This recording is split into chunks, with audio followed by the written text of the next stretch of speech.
Well, have you ever wondered where the artifacts go when they're not on display at the museum? You know, Kaylee, I actually have, and I always pictured this like dark, dusty, dingy room.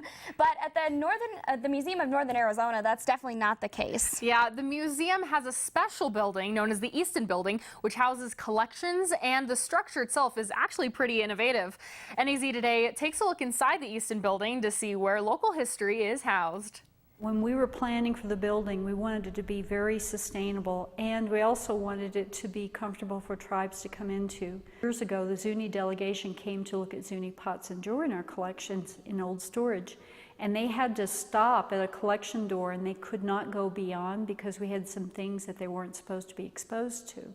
So we decided when we started planning for this building, we never wanted that to happen ever again. The architects had multiple things to consider when they sketched out the plans for the new collections storage facility.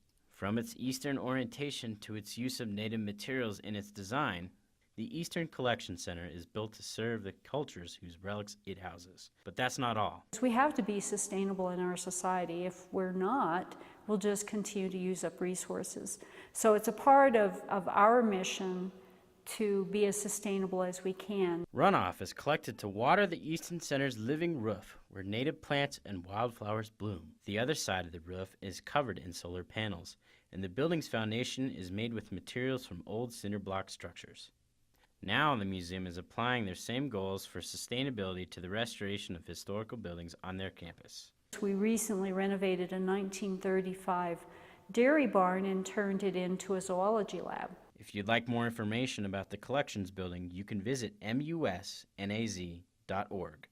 For NAZ Today, I'm Brandon Watkins.